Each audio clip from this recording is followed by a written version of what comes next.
Chalo, good evening. From today we are going to start English summary of all the chapters, poem and all supplementaries. Starting with chapter number 1, A Letter to God. If you are having Vraj, then I am teaching from this Vraj today. A Letter to God is a story of a very true and simple-hearted farmer. एक farmer यानी क्या बोलते उसको किसान. Lencho with full and deep trust on God. भगवान पे बहुत ज़्यादा भरोसा था उसको. He lived on the top of a hill from where he could see his cornfield and a river. River बहती थी, पूरी सी खेती जो थी वो उसको दिखती थी. हिल पे रहता था. Looking to the field, he realized that it needed a shower of rain. तो क्योंकि बरसात भी उसको जरूरत थी, फील्ड में पानी की जरूरत थी, तो सोच रहा था कि बरसात हो जाए तो अच्छा रहेगा. As the dinner was ready, he joined the family. Soon the rain started, but then it turned into a hailstorm. तो पहले तो धीरे धीरे बारिश हुई, तो उसके लिए जैसे वो सिल्वर कॉइन्स के बराबर था, टेक्स्ट बुक में दिया हुआ है. और फिर बाद में थोड़ी देर बाद देखा तो कुछ ज्यादा ही तूफानी बारिश शुरू हो गई, जिसको हेलस्टॉर्म बोलते हैं. It ruined his cornfield and he was very sad. Since there was no other help possible except God, he thought to write a letter to ask for 100 pesos currency है to sow his crop again and could manage till the crop was ready. तो पूरी उसकी फसल तहस नहस हो गई, कुछ भी बचा नहीं था, तो 100 pesos उसको चाहिए थे.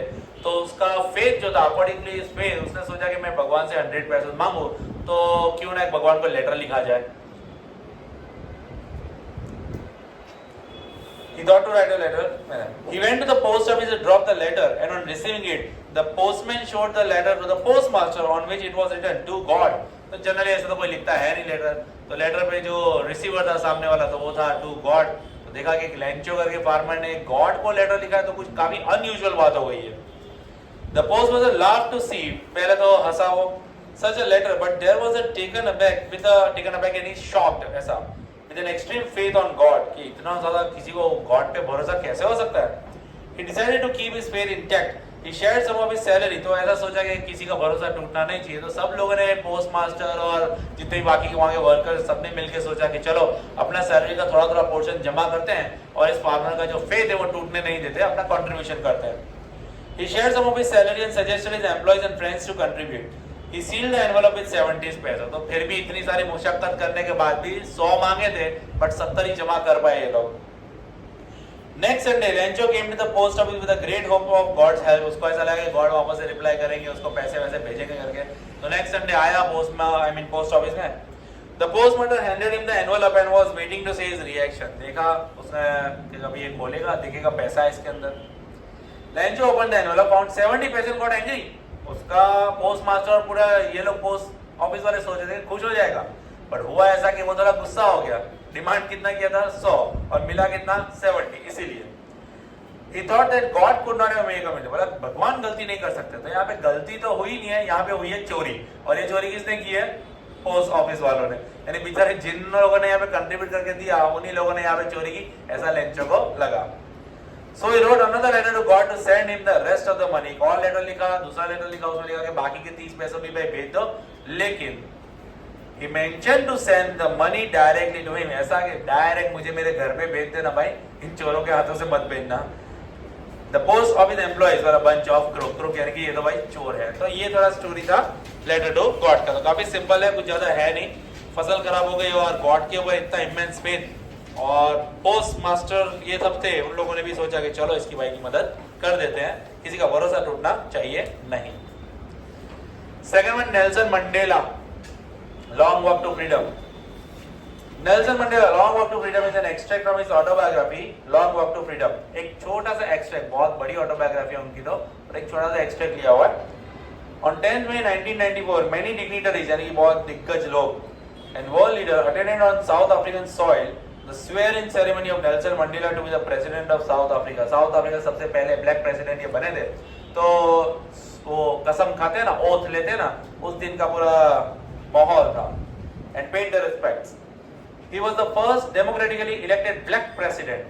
He formed a new democratic non-racial government ending white supremacy. जो ब्रिटिशर्स का जो रोल चल रहा था, तो उसको एंड करते हुए His party African National Congress secured 252 seats out of 400. तो काफी बड़ी मेजॉरिटी बोल सकते हैं. The swearing ceremony was taken in the Union Building in Pretoria. Mister de Klerk sworn in as a second deputy president, अलग अलग नाम है, एक खास याद रखने का. Thabo Mbeki was first deputy president and Nelson Mandela as the president of the country. In this ceremony, Nelson Mandela expressed his views on freedom and recalled the history of the struggle of the country. किस तरह से इतनी सारी struggle करके उनको freedom मिला, ये सारी चीजें रिकॉल की थी. And his past days when he fought for freedom, किस तरह से वो खुद ये फ्रीडम स्ट्रगल में थे, वो पूरा डिस्क्रिप्शन दिया था. He paid homage to all the patriots who fought for the freedom of the country. जो लोग शहीद हुए थे, जो लोग देश प्रेमी थे, जो लोग लड़ते लड़ते शहीद हो गए, तो उनके लिए भी काफी ज्यादा सहानुभूति इन्होंने दी. He said, "Let freedom reign. God bless Africa." Then the jet planes and the helicopter display a spectacular array over the Union Building. एक पूरा वो जो एयर शो जिसको बोलते हैं ना, तो वैसा वहाँ पे हुआ. With pinpoint precision, यानी एकदम accuracy के साथ. The military troops demonstrated their loyalty to democracy and to freely and fairly elected new government. तो जो मिलिट्री के ऑफिसर्स, जो जनरल और सब जो हायर पोजीशन पे ऑफिसर्स थे, एक टाइम पे इन्हीं नेल्सन मंडेला को इन्होंने अरेस्ट करके जेल में डाला था. आज की डेट में ये इन्हीं के अंडर में काम करते हो गए थे. All the highest military generals with ribbons and medals saluted new president and pledged their loyalty. Then jet moving in a V shape यानी कि ऐसे पूरा V shape में, left a smoke trail of black, green, red, blue and gold, the colors of the new South African flag. तो पूरा जो उनके जो झंडे का जो कलर्स वगैरह हैं, उन कलर्स को छोड़ते हुए पूरे जेट प्लेन्स ने अपनी करतब दिखाया. Lastly, the two national anthems were sung. In the first decade of the 20th century, a few years after the Anglo-Boer War, was the white-skinned people of the South African patch up with their differences and erected a system on racial domination against the dark-skinned people on their own land. However, it was overturned with the establishment of the new democratic government led by Nelson Mandela in the 80s, in the last decade of the 20th century. He was sorry that he could not thank those who sacrificed in the struggle period. जो शहीद हो गए उनको thank you नहीं बोल सकते वो. And could not witness the freedom of the country. जो लोग शहीद हो गए, obviously आज के इतना सारा बलिदान देने के बाद उनको आज फ्रीडम मिला है, लेकिन वो लोग ये फ्रीडम देख नहीं पा रहे, आजादी देख नहीं पा रहे. Though they did not witness the fruits of their sacrifice, the country produced stalwart of character like, अब बहुत सारे दिग्गज जो थे उनके नाम यहाँ पे लिए गए, Oliver Tambo, Walter Sisulu, Chief Luthuli, Yusuf Dadoo, Bram Fisher and Robert Sobukwe. According to the Mandela's opinion, his country people were better than the diamond, gems and minerals. यानी comparison किया यहाँ पे, which lay beneath its soil. He believed that people who learn to hate could be taught to love, but comes more naturally to the human heart than to hate. यानी कि नफरत से ज़्यादा प्यार जो है ना वो naturally एक तरह से आता है. No one was born hating people because of the color of their skin. ये लोग कलर को देख के hate नहीं करते, वो सिखाया जाता है लोगों को ऐसा. He remembered very well the most terrible times in the prison where he experienced a glimmer of humanity in one of the guards who helped him keep going. तो guards बाकी काफी उसके लिए अच्छे थे, तो काफी अच्छे experience भी उसको जेल में हुए तो थे. Goodness is the flame that could be hidden but not extinguished. ये ऐसी flame है जो छुप तो सकती है लेकिन बुझ नहीं सकती है. In his opinion, each man has two obligations. हर एक इंसान की दो responsibilities होती है. First towards his family and the second towards his country. पहली अपनी खुद की फैमिली के, दूसरी कंट्री के लिए. The oppressor is as much as the prisoner as the oppressed. जो अत्याचार करता है, ये तुम्हारा आंसर भी है, वो उतना ही ज्यादा बोलते हैं ना कि प्रिजन बोलते हैं ना बंदिश में है, जितना कि ऑपरेस है, जिसके ऊपर जुल्म हो रहा है. जिसके ऊपर जुल्म हो रहा है वो तो वैसे ही चलो सह रहा है, इसलिए वो तो बंदिश में ही है. लेकिन जो ऑपरेसर है ना, वो भी किसी ना किसी तरह से हेट्रेड की शिकार है. उसको ऑर्डर मिले हैं, उसको नहीं करना हो तो भी वो ऐसे दूसरों पे अत्याचार कर रहा है, तो ये एक बंदिश में ही कहलाता है वो. He remained chained to hatred. नफरत की आग में वो जल रहा है, while the oppressed gains height in the character as per the torture he faced. Courage is not the absence of fear. जो courage है, जो हिम्मत है, वो इसका ये नहीं होता है कि जो साहसी है उसको कभी डर नहीं लगता है, सबको डर लगता है. But the victory over fear, तो जो लेकिन साहसी होता है वो हमेशा जीत के बारे में सोचता है, डर सभी को लगता है. If one respects one's freedom, one can be free with same degree as he desires for himself. हर एक को एक दूसरे को रिस्पेक्ट करना चाहिए, उनकी फ्रीडम को रिस्पेक्ट करना चाहिए. तो शॉर्ट में ये है और कई सारे इसके आंसर्स है भाई, तो पढ़ने का. ऑब्लिगेशन वाला है, देन ऑपरेसर ऑपरेस्ड वाला है, बचपन वाला एक और भी है, हंगर फॉर फ्रीडम, चाइल्डहुड वाला एक और आंसर था,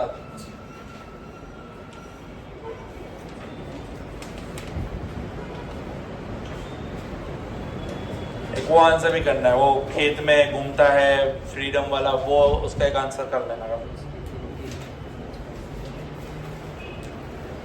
स्टोरीज अबाउट टू फ्लाइंग, अभी यहाँ पे दो स्टोरी, एक तो अपना कौन सीगल और दूसरा ब्लैक एरोप्लेन। चलो तो पहले तो इस first slide is a parable, a story with some teaching or moral which animal, plants or force of nature as character। तो parable यानी एक स्टोरी होती है जनरली इंसान जानवर किसी न किसी की, about overcoming fears in life। तो यहाँ पे डर के आगे जीत है, जो अपना कंसेप्ट है वैसा। The first step is always the most confusing and fearful in everyone's life। पहला स्टेप जो होता है हमेशा डर से भरा हुआ होता है, कंफ्यूजन होता है, आगे क्या होगा किसी को नहीं पता होता है। Each one has to learn to overcome or conquer fear to fly in the world with a joyful wings। तो यहाँ पे खाली बर्ड की बात नहीं कर रहे हैं, यहाँ पे दुनिया की हर एक चीज की बात कर रहे हैं। इंसानों में भी जब नई नई चीजें जब ट्राई करने का, नया वेंचर करने का सोचते हैं तो हमेशा डर और कंफ्यूजन होता ही है, लेकिन जब तक करेंगे नहीं तब तक पता नहीं चलेगा कि क्या है।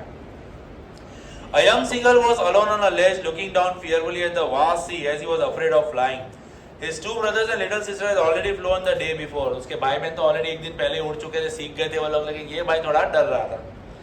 His parents encouraged him, but then they scolded and threatened him that it would die of hunger if he did not fly। तो खाना नहीं मिलेगा तुझे, उड़ना सीख ले वरना खाना नहीं मिलेगा। तो पहले तो उसको एनकरेज किया, लेकिन बाद में उसको डांटने भी लग गए थे। All family members remained away for 24 hours and the parents started teaching other birds the art of skimming the waves, यानी कि कैसे waves के ऊपर चलना, दौड़ना है, मतलब फ्लाई करना है, flying and diving for fish, leaving him alone on the ledge। वो बेचारे को अकेला छोड़ दिया लेज पे, और 24 घंटे से वो उसके पास में एक अपना पेरेंट्स भी फड़का नहीं था। His brother had caught successfully his first herring, जो मच्छी है वो पहला उसने पकड़ा, and was eating proudly, और खा रहा था पकड़ के मच्छी को। The parent crackling around him happily, तो वाह जो भी करते होंगे उनकी भाषा में वो उसको encourage बाकी भाई बहनों को। As the sun was then ascending the sky, सुबह he felt the heat and felt hungry too because he had not eaten since the previous nightfall। उसने काफी लंबे समय से खाया नहीं था तो भूख भी लग रही थी भाई को। तो he stepped slowly out to the brink of the ledge यानी on the verge of the ledge, and तक पहुंचा, and tried to stand on one leg, एक टांग पे खड़ा हुआ, hiding the other under the wing and closing his eye short to sleep। ऐसा लगा जैसे आंख बंद करके सो रहा है। His mother was eating a fish and watching him and he was mad looking to the food। ये भाई थोड़ा बौखला गया था भूख के मारे, और उसकी माँ वहाँ पे खाना खा रही थी। When he begged her for a food, she mocked him, उसको चिढ़ाया, but then flew across, picking up the fish in its beak। He halted little away from him, थोड़ा दूर जाके खड़ी हुई वो। Hunger made him dive at the fish, इतना भूखा था कि उसकी माँ थोड़ा बाहर से थी, उसको फिश को पकड़ने गया और सीधा नीचे। But he could not reach the fish and instead he started falling down। Though the terror seized him for a while, कुछ देर के लिए तो उसको डर में एकदम बौखला गया। The next moment his wings spread outwards, दूसरे में उसके विंग को स्प्रेड किया। He was falling headlong, then नीचे जा रहा था। It was a successful flight which everyone celebrated joyfully by offering him scrap of dogfish। उसको मच्छी जो dogfish था वो भी खाने मिला, पंख फैला दिए, वो उड़ने लगा, सीधा सीधा जाने लगा। He had made his first flight।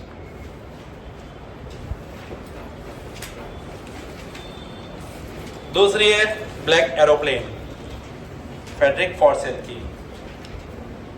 The black aeroplane is an extraordinary description of the rarely happening in the scientific world। Generally ऐसा होता नहीं है, बट यहाँ पे जो स्टोरी है इसमें कोई दूसरा ब्लैक एरोप्लेन मतलब था ही नहीं, पता है ना, स्टोरी में कोई था ही नहीं, वो उसका खुद का कंसाइंस था।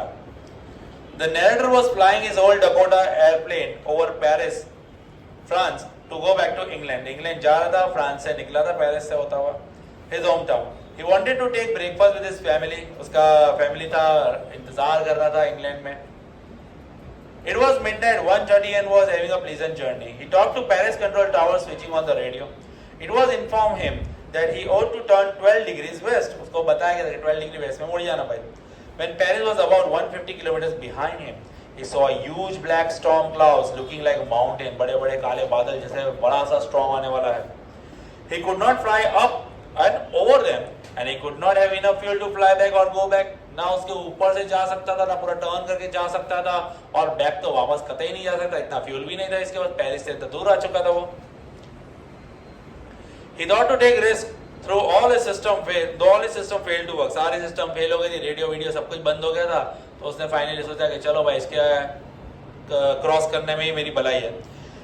Then he noticed a black aeroplane whose pilot understood his problem and as if told him to follow him. तो एक्चुअल में ब्लैक एरोप्लेन जैसा उसको दिखा, वो पायलट कुछ बोल नहीं रहा था, बट उसको ऐसा लगा कि वहां पे एक पायलट है जो उसको देख रहा है, उसकी प्रॉब्लम समझ गया है कि ये तूफान में फंस गया है और उसको यहाँ से निकलना है। तो उसने उसको कुछ इशारा जैसा किया जो इसने समझा, और ऐसा इसको लगा कि वो मुझे फॉलो करने के लिए उसके पीछे बोल रहा है। He followed him as an obedient child, जैसे एक बच्चा, एकदम मासूम बच्चा जो ओबीडियंट बच्चा अपने कैसे पेरेंट्स के हुक्म को फॉलो करता था, वैसे ये भाई उसके पीछे पीछे चल पड़ा। He had fuel only for 5 or 10 minutes more. The black aeroplane started to go down and following him. When he came out of the clouds, he saw 2 straight lines of line on the runway at the airport in front of him. तो ultimately वो black aeroplane के पीछे पीछे गया और ये भाई जाता गया और देखा कि रनवे आ गया था, वहाँ पे 2 लाइट की पैरेलल स्ट्रिप जो होती है रनवे की, तो वो उसको दिखाई दी। फाइनली उसने लैंड किया। However, he couldn't see the black aeroplane then. एक बार जैसे वो पट्टी उसको दिखी ना, फिर आजू बाजू देखा तो ब्लैक एरोप्लेन उसको दिखाई नहीं। He landed his old Dakota and reached the control room to inquire of the pilot black aeroplane from the lady as he wanted to thank him. वो लेडी के पास गया, वहाँ पे जैसे कंट्रोल टावर में गया और वहाँ उसने देखा कि भाई वो लेडी बैठी, उसको पूछो कि भाई वो ब्लैक एरोप्लेन कहाँ गया, उसको मुझे थैंक यू बोलना है, उसने मुझे यहाँ पे रास्ता दिखाया है। He was dumbfounded when he came to know. उसको ऐसा लगा कि यार ऐसा तो कुछ था ही नहीं। That there was no other aeroplane on the radar that night. दूसरा कोई एरोप्लेन था ही नहीं भाई, तेरा ही था रेडार पे, तो हमको तेरा ही एरोप्लेन दिखा। The mystery remained unsolved. तो बेसिकली यहाँ पे हमको पूछा गया है कि वो ब्लैक एरोप्लेन था क्या, तो it was the conscience of the person, यानी कि जो अपना पायलट था उसी का कंसाइंस, उसका खुद का एक्सपीरियंस जो था ना वही बता रहा था, वही उसको गाइड कर रहा था। ठीक है, भाई ने बहुत फ्लाइट उड़ाई थी। चलो, from the diary of Anne Frank by Anne Frank. Anne Frank confessed that writing a diary was a strange experience because it was never written before by her. कभी उसने लिखी नहीं थी diary.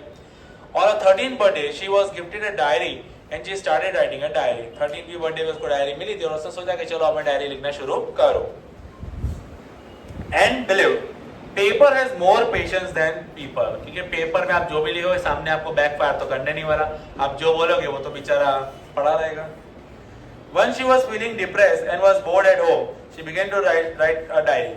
As she did not have friends, she intended to be with a diary as a friend. उसका कोई वैसे कोई real world में कोई फ्रेंड वैसे था भी नहीं, तो उसकी डायरी को उसने फ्रेंड बना दिया। क्या रखा था उसका नाम उसने? Kitty. She wrote in her diary that there was around 330 people, but none was so close to confide. यानी थे तो बहुत सारे, 30 लोग उसके आजू बाजू में सब थे, सब फ्रेंड जैसे थे, लेकिन कोई क्लोज फ्रेंड जैसा बोलता ना वैसा कोई नहीं था।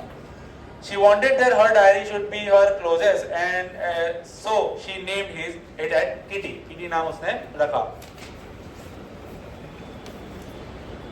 On writing about her family, she noted that her father was the most adorable father. उसके father के लिए काफी ज़्यादा उसको सहानुभूति भी थी और उसको काफी ज़्यादा पसंद भी करती थी। He married to her mother when he was 36 and her mother Edith Helander Frank was 25. तो काफी ज़्यादा एज डिफरेंस था उसके father और mother में। Her sister Margaret was born in Frankfurt in Germany in 1926 and she was born on 12th June 1929. She lived in Frankfurt until she was 4. 4 साल की। She lived in Frankfurt until she was 4. Her father emigrated to Holland, Netherlands in 1933. Then her mother went to Holland in September.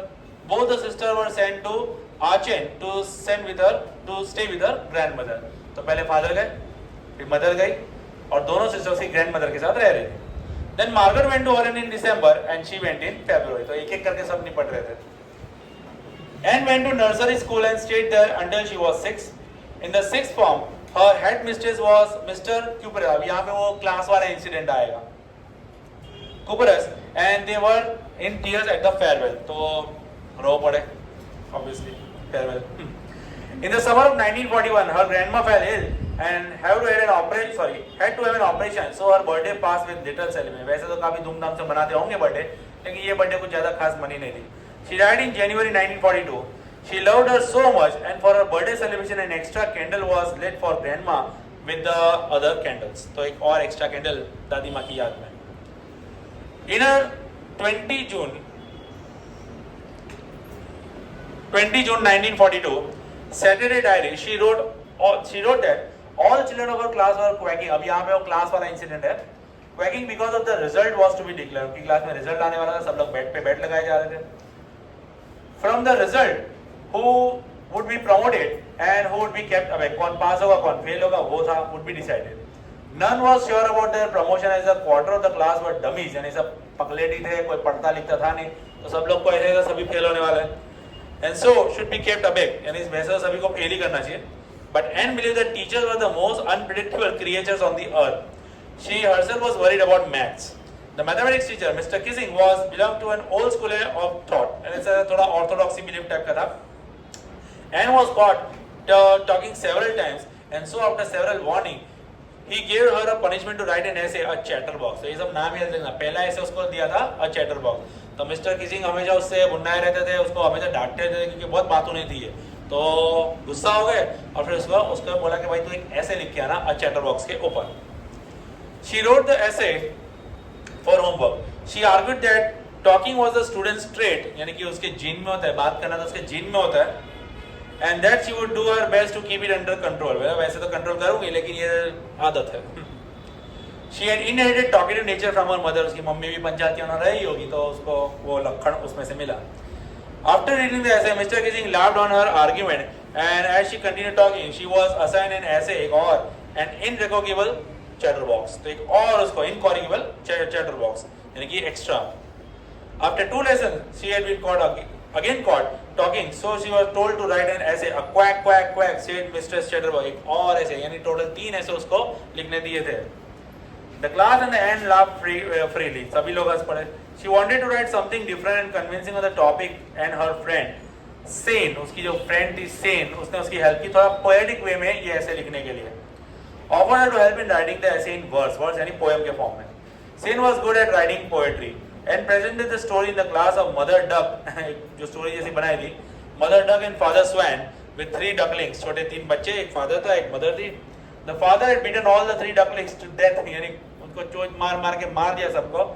As she quacked too much, तो as they quacked too much, तो बहुत ज़्यादा quack कर रहे थे, तो father ने सभी बच्चों को मार दिया. This was the indirect taunt on Mr. Kissing, but luckily he took it rightly. तो Kissing ने भी यहाँ पे थोड़ा अच्छे वे में ही लिया इस बात को.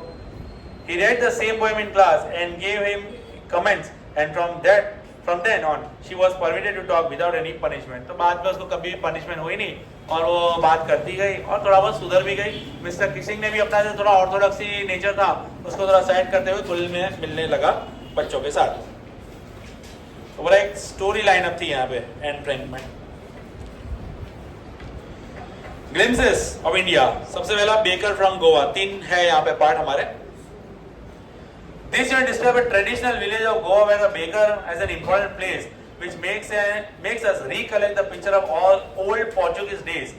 The Goan baker does his business with jung sound of his bamboo that reminds us the varied culture of French, English, Portuguese food and their lifestyle.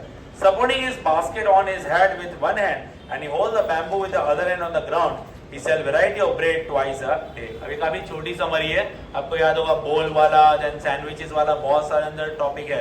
तो वो उसमें क्वेश्चन आंसर के फॉर्म में अलग-अलग क्वेश्चन आंसर उसमें दिए. Basically Goan bakers कैसे थे और बचपन में जब ये ऑथर अपना बचपन के दिनों को नॉस्टैल्जिक जरा हुआ तो क्या-क्या याद हुआ, किस तरह का पहनावा, क्या बोलते थे उसको, कबाई. तो उस टाइप के फ्रॉक जैसा होता था, लॉन्गर देन द कोट, तो वैसा वाला पूरा पहनते थे. ये सारी चीजें याद करते थे उसको. तो उसके बारे में baker from Goa. Coorg. The smaller district kingdom of the god and a beautiful heavenly place of Karnataka, Kurg lies in the midway between Mysore and Bangalore. This land of rolling hills is inhabited by the proud race of martial men, यानी military men जिसको बोलते हैं, beautiful women and wild creatures. It is the home to evergreen rainforest, spices, coffee plantation. सब कुछ था वहाँ पे.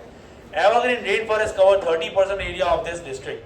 From September to March, it is a perfect time to enjoy the air, invigorating यानी refreshing coffee and its estate. तो खुशबू जो coffee की आती है काफी ज्यादा enchanting रहती थी वहाँ पे. तो ये perfect time था September to March वाला.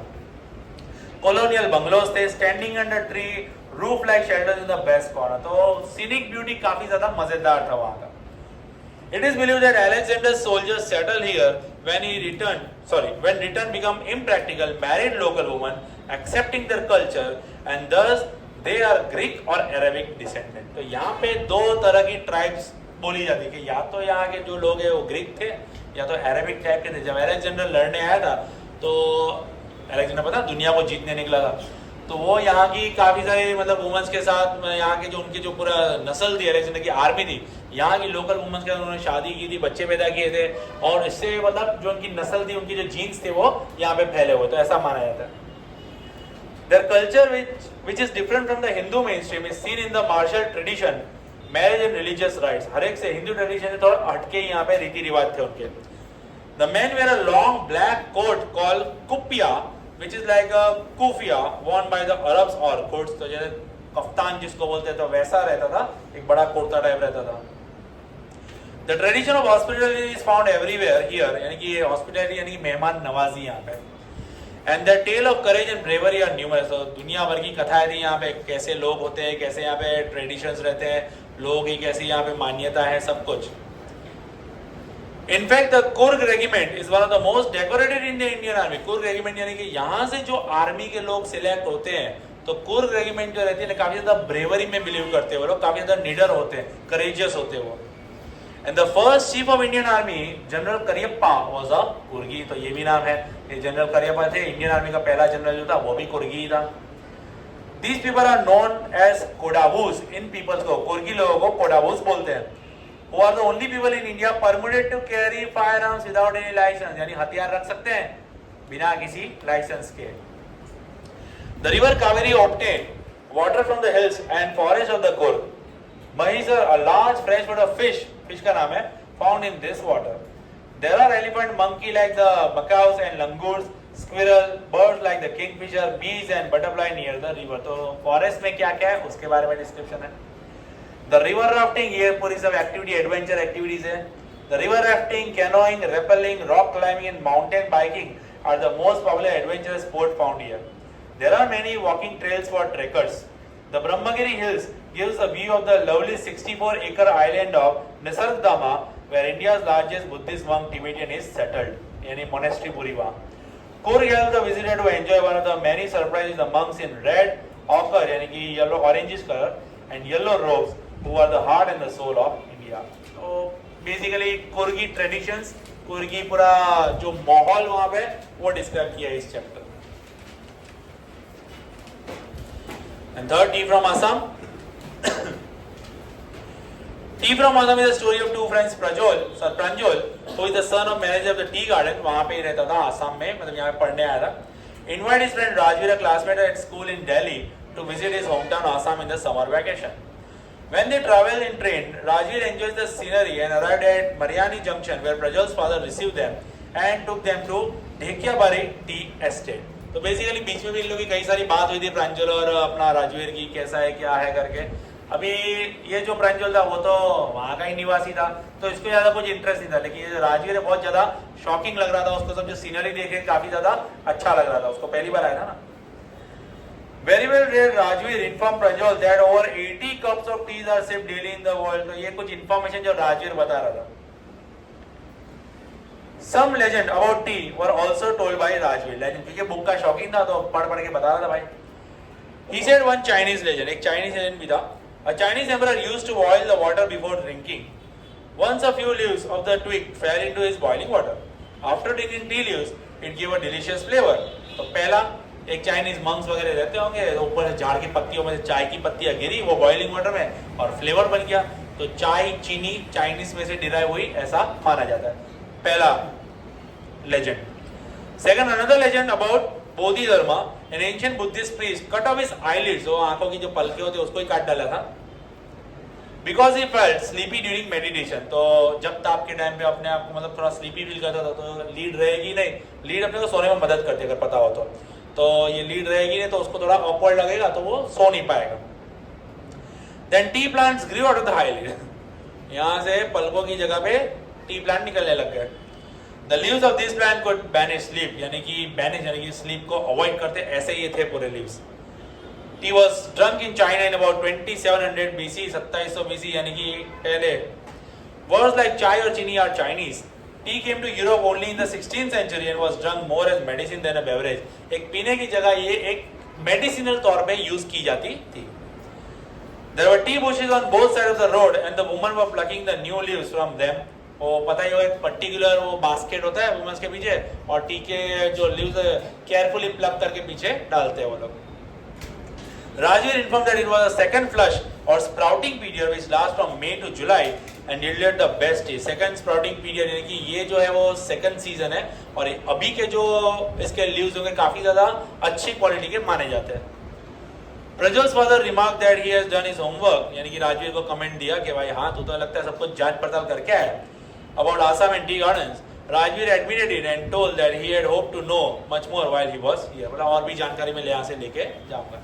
तो थोड़ा पढ़ने का उसको शौक था, तो ये सब चीजें उसको पता थी. चलो पोएट्री सेक्शन. इसमें तो वैसे भी आपको एक दो पोएम है जिसको छोड़ के समरी लर्न कर दोगे तो भी चलेगा, क्योंकि पोएम का होल एंड सोल कंसेप्ट आ ही जाता है.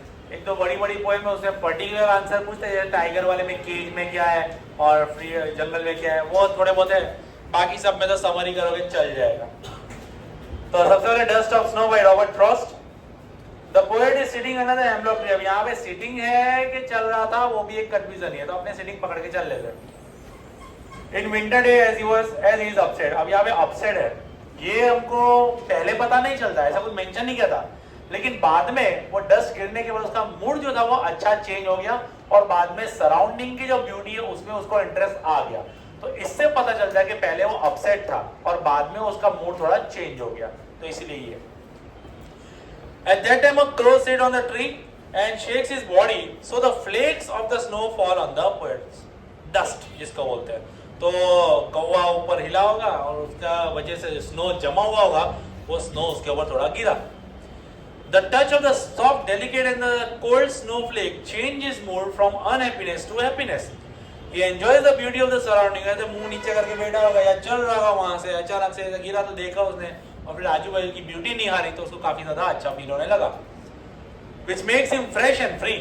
He saves the rest of the day from being ruined. उसको ऐसा महसूस हुआ कि मैं पूरा दिन यही सब सोचता रहता, तो अब उसको ऐसा नहीं लग रहा. बोला अच्छा मैंने बाकी का दिन बचा लिया मेरा, ये फालतू सोच नहीं कर रहा था. The color of the crow is not considered the sign of the goodness. वैसे तो काला कौवा जो काला कलर होता है वैसे अच्छा साइन नहीं माना जाता. But in this poem, his shaking of the body makes him happy, which is ironic. तो मूड चेंज हो गया भाई का बस. Fire and Ice by again Robert Frost.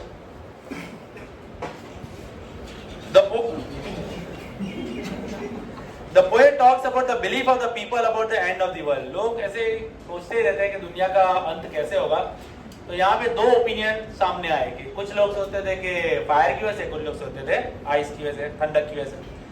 Some people believe that the world would end because of the uncontrollable desire of the people. यहाँ fire यानी कि पूरी दुनिया में आग नहीं लग जाएगी. आग का यहाँ पे सिंबलाइज किया है मेटाफोरिकली, बोलते हैं डिजायर. ठीक है, लालच, ईर्ष्या, grid. The unending desire of the man have made them greedy, which leads to envy यानी कि jealousy, and it would invite the end of the world. तो दुनिया इसी में तबाह हो जाएगी. Hence the fire stands for human desire.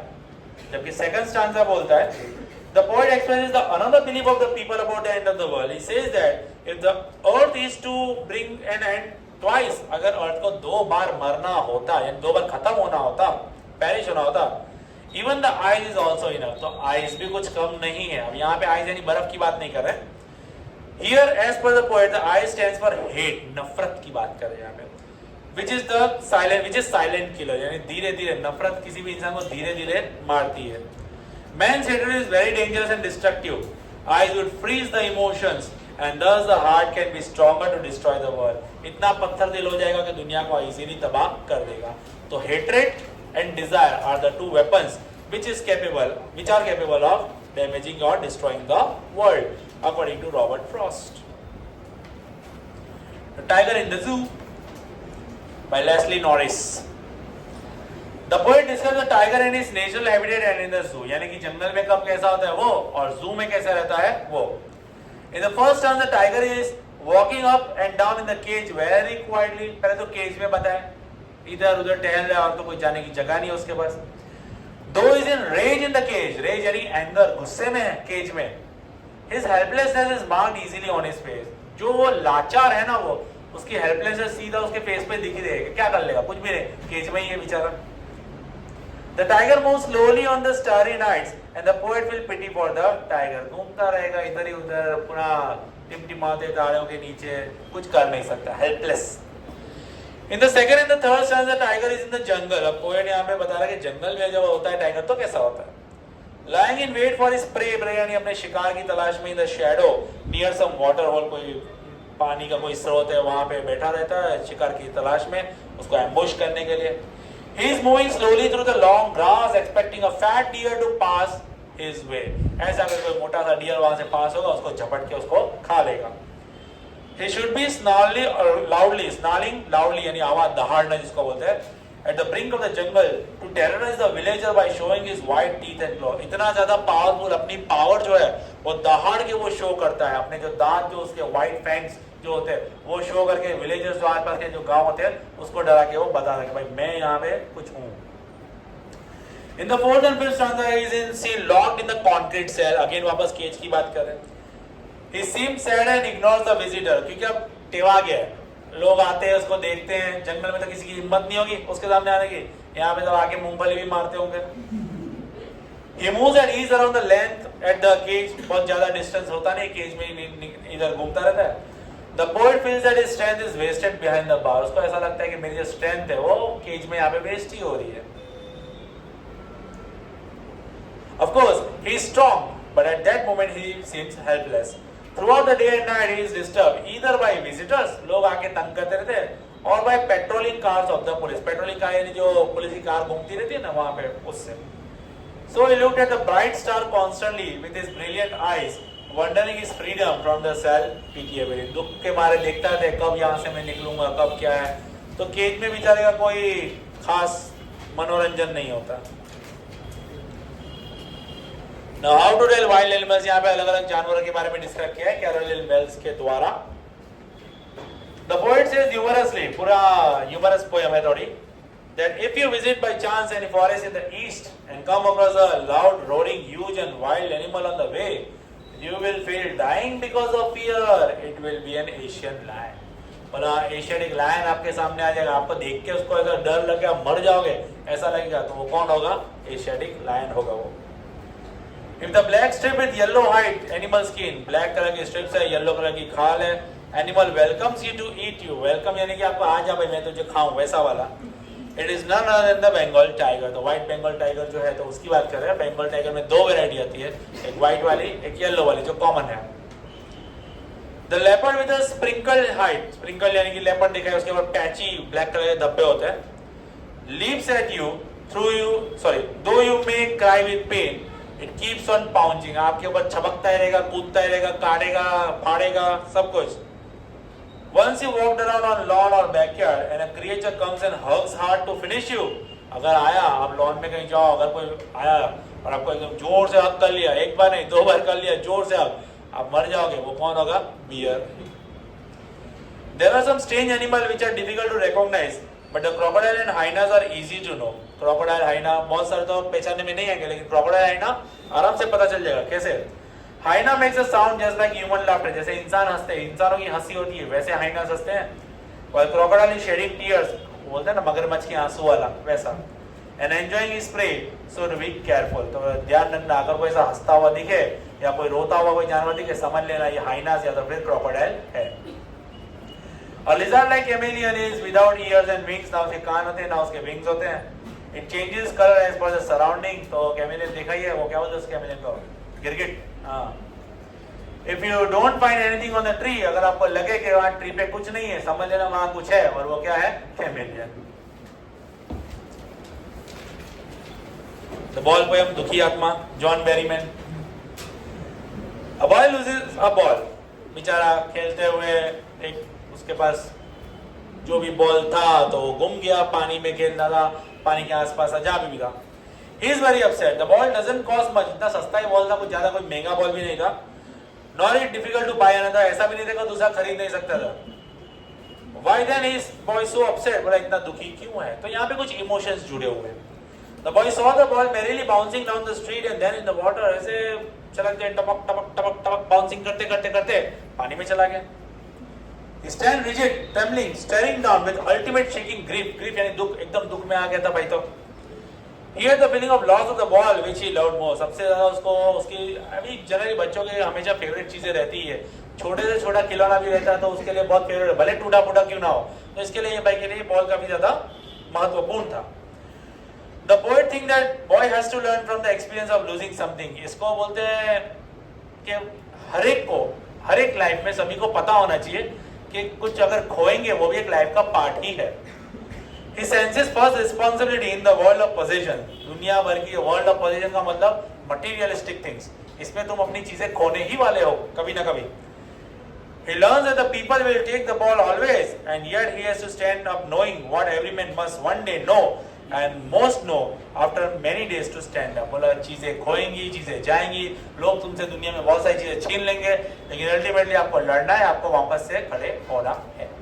तो अल्टीमेटली यहाँ पे पोएट का दूर से मार्ग सुपरविजन कर रहा था, चाहता तो बचा सकता था बॉल को, लेकिन नहीं, पोएम बनानी थी. अमांडा नवराज की गोली, रॉबिन क्लेन ये किसी और दुनिया में, इसकी मम्मी किसी और दुनिया में.